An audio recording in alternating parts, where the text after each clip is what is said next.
Good morning and welcome to Walking with the Word for this 19th day of March, Sunday, 2023. First reading is 1 Samuel 16, 1 through 13. The Lord said to Samuel, "How long will you grieve over Saul? I have rejected him from being king over Israel. Fill your horn with oil and set out. I will send you to Jesse the Bethlehemite, for I have provided for myself a king among his sons."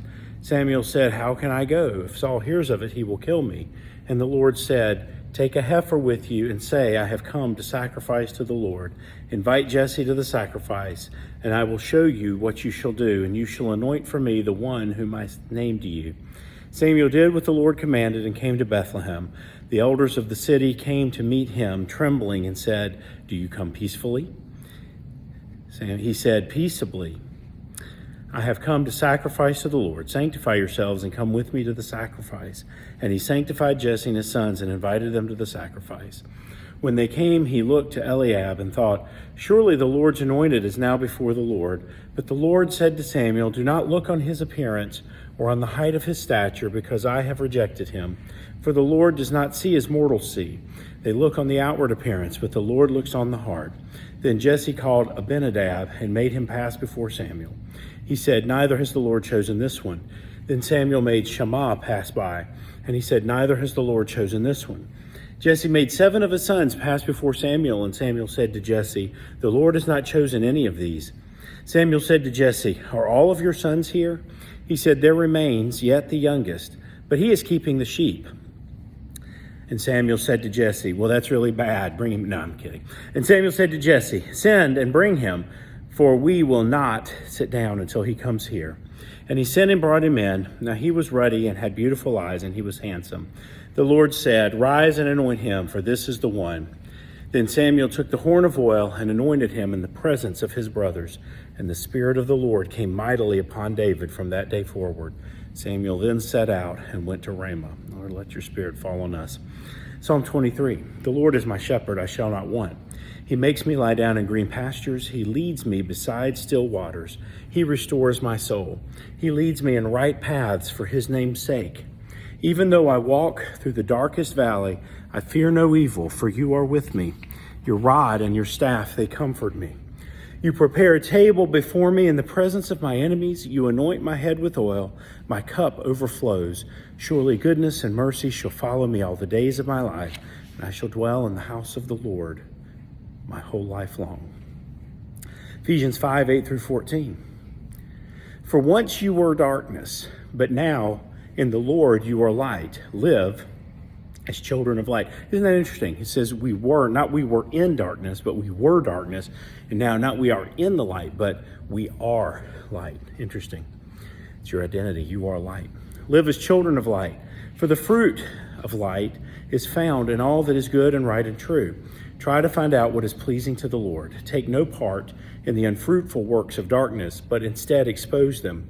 For it is shameful even to mention what such people do secretly.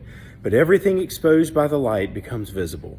For everything that becomes visible is light. Therefore, it says, "Sleeper, awake, rise from the dead, and Christ will shine on you." And finally, John chapter 9, verses 1 through 41. I preached on this yesterday.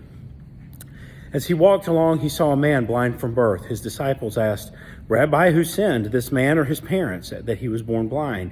Jesus answered, "Neither this man nor his parents sinned. He was born blind so that God's works might be revealed in him. We must work the works of him who sent me while it is day. Night is coming when no one can work. As long as I am in the world, I am the light of the world."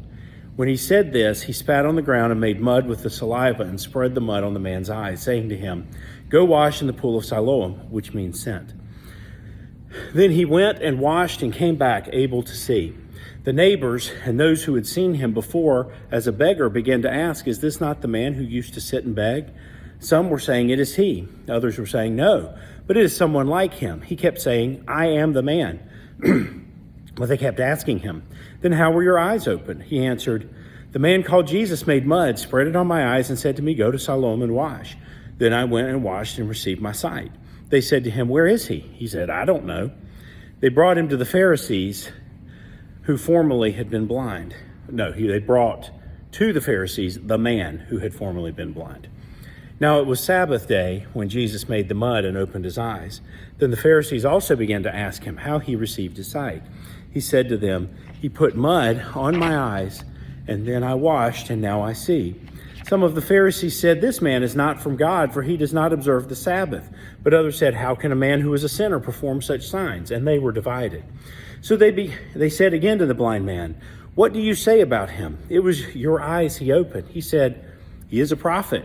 The Jews did not believe that he had been blind and had received the sight until they called the parents of the man who had received the sight and asked them, "Is this your son, who you say was born blind?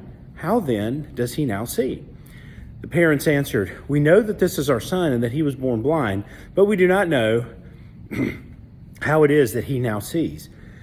Nor do we know who opened his eyes. Ask him, he is of age. He will speak for himself."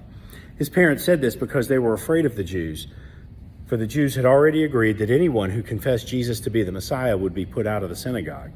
Therefore his parents said, "He is of age, ask him." So for the second time they called the man who had been blind, and they said to him, "Give glory to God. We know that this man is a sinner."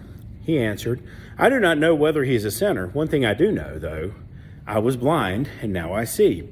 They said to him, "What did he do to you? How did he open your eyes?" He answered them, "I've told you already, and you would not listen. Why do you want to hear it again? Do you also want to become his disciples?" Then they reviled him, saying, "You are his disciple, but we are disciples of Moses. We know that God has spoken to Moses, but as for this man, we do not know where he comes from." The man answered, "Here is an astonishing thing. You do not know where he comes from, and yet he opened my eyes. We know that God does not listen to sinners, but he does listen to one who worships him and obeys his will. Never since the world began has it been heard that anyone opened the eyes of a person born blind. If this man were not from God, he could do nothing."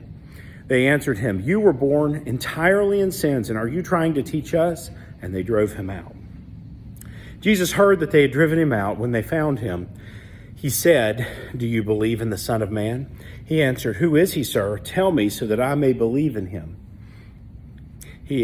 Jesus said to him, "You have seen him, and he is the one, and the one speaking with you is he." And he said, "Lord, I believe," and he worshiped him.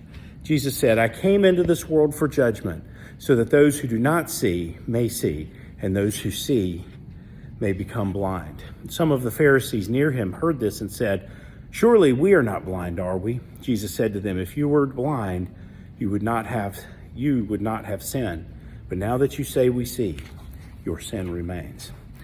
May God help us to recognize our shortcomings and that we would not be blind, but be those who see. Have a great day.